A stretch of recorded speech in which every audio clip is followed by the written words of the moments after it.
Ça, c'est depuis très longtemps. C'est-à-dire qu'il y a, il y a, il y a il y a un côté de plus en plus émotif qui est lié à l'image et qui est très problématique pour pouvoir juger une véritable situation. C'est-à-dire qu'il suffit qu'on balance des images pour créer une émotion au sein des populations et pour créer, en fait, si tu veux, des slogans.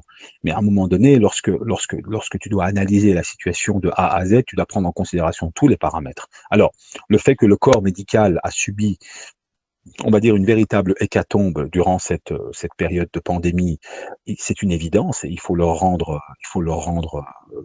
honneur, c'est-à-dire que ce qu'ils ont fait était remarquable et je pense que personnellement, en tant que gouvernement, on aurait dû beaucoup mieux les traiter, voire leur donner des primes pour les risques qu'ils ont pris à être en première ligne comme cela, surtout dans des conditions financières qui sont assez médiocres. Hein. Je veux dire, ils sont payés vraiment au lance-pierre, tu vois. Donc il y a quand même ici une faillite patente de la plupart des États européens d'ailleurs dans la gestion de cette pandémie. Et ça, c'est une réalité qui est indéniable et qui devra servir de leçon dans les éventuelles futures pandémies. Bon, on espère qu'il n'y en aura pas, mais voilà, je pense qu'à un moment donné, il faudra prendre ça en considération. Et donc, l'amélioration des conditions de travail de ce corps médical doit quand même être pris en considération. Ici, quand je parle de corps médical, je parle essentiellement des gens en première ligne, c'est-à-dire les infirmières, les secrétaires et toutes celles qui étaient vraiment en première ligne dans le combat de cette maladie.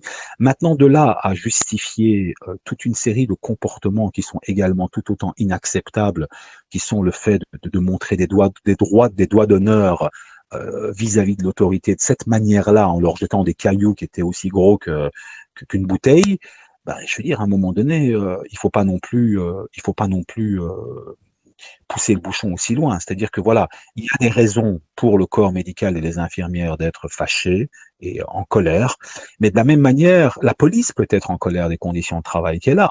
Tu vois. Les pompiers peuvent être en colère pour les conditions de travail qu'ils ont. C'est-à-dire que devoir intervenir dans des conditions pitoyables, dans des quartiers où ils sont caillassés. Je veux dire, tout le monde peut avoir des griefs, tu vois, et tout le monde peut se prendre pour une victime. Alors de deux choses l'une, soit tout le monde se prend pour une victime, tout le monde descend dans la rue, chacun à son tour, comme ça se passe presque maintenant tous les mois en France. 2 semaines en France, on a une manifestation, le pays est bloqué. Soit chacun prend ses responsabilités et on essaye d'entamer des réformes structurelles de l'État, sachant que c'est très difficile en France. Et je pense qu'Emmanuel Macron avait raison de dire que c'est très difficile de gouverner un pays comme la France. Bon, je le dis en tant que Belge et je crois vraiment ce que je dis. Voilà.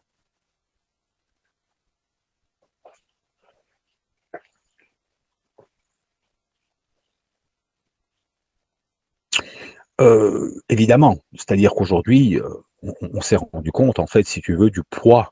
Enfin, depuis, en réalité, comment dirais-je, depuis la guerre, depuis la guerre du Vietnam, les États-Unis, par exemple, ont pris en compte que des images peuvent avoir une influence complète sur une guerre. D'accord. Et quand ils ont vu qu'ils ont dû se retirer et finalement ils ont perdu cette guerre, ils ont compris que les futures guerres allaient être des guerres où l'image allait devoir jouer un rôle très important.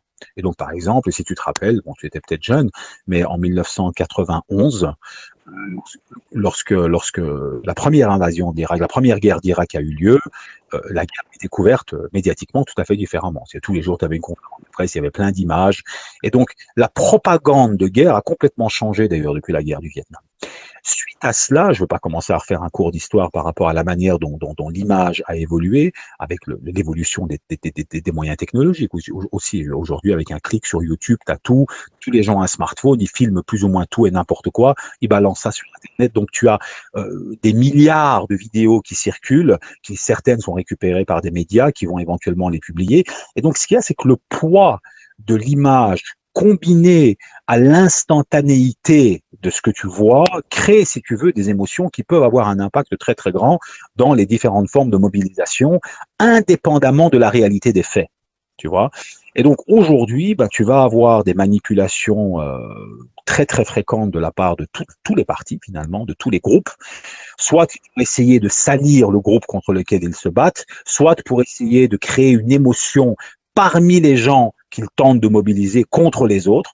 Et donc, ces formes de mobilisation vont se manifester par l'utilisation de vidéos à tout bout de champ qui vont être coupées juste pour montrer ce qui nous intéresse. Et donc, il faut faire très attention avec, je dirais, ces images. Aujourd'hui, le temps médiatique est une chose, le temps judiciaire en est une autre, le temps qu'on comprenne exactement qu'est-ce qui s'est passé, ça peut prendre beaucoup plus de temps. Et donc, il faut être mesuré et prudent lorsqu'on est face à des images et des vidéos.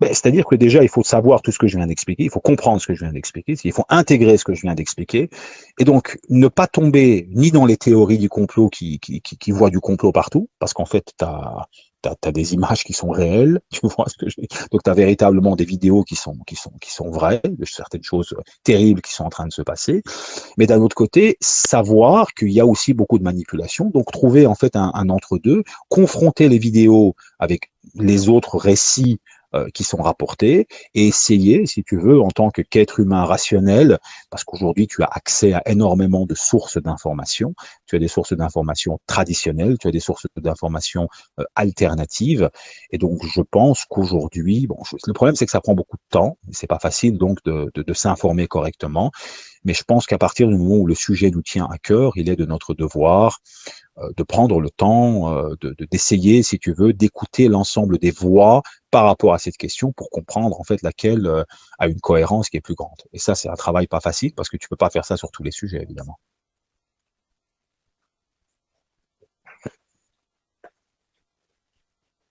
Bah, c'est-à-dire qu'à partir du moment où tu jettes des projectiles sur la police, tu vois, tu t'exposes à une arrestation. Et ici, l'arrestation a eu lieu. La femme était très très agitée. Elle n'avait pas du tout l'air de se laisser faire. Donc, je veux dire qu'elle était en train de se débattre. Je veux dire, à la limite, elle était presque prête à mettre des coups aux policiers. Donc, les policiers étaient dans une situation assez délicate parce qu'il faut savoir que pendant qu'ils étaient en train d'arrêter cette femme, tu avais d'autres manifestants qui essayaient de venir essayer de la libérer. Et donc, ce genre de situation est très critique parce qu'au moment où tu es en train je dirais, d'entamer ton arrestation, il faut savoir qu'il peut y avoir tout à coup 15-20 personnes qui courent vers elle, par exemple, pour la libérer, et que si toi tu es à une ou deux personnes, ils vont vous tabasser.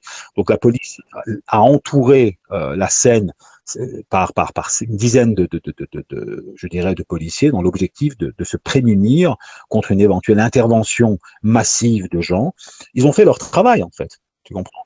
Maintenant, encore une fois, tu sais, quand tu es dans des postures idéologiques où tu vois de l'oppression partout, pour certains, l'autorité est oppressive de toute façon.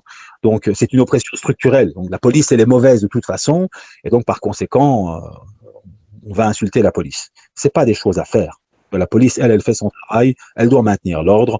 Ensuite, si tu as des griefs, il faut t'en prendre aux éventuels politiciens, et ces griefs peuvent s'exprimer à travers d'autres moyens que d'envoyer des gros cailloux sur la tête des policiers. Voilà.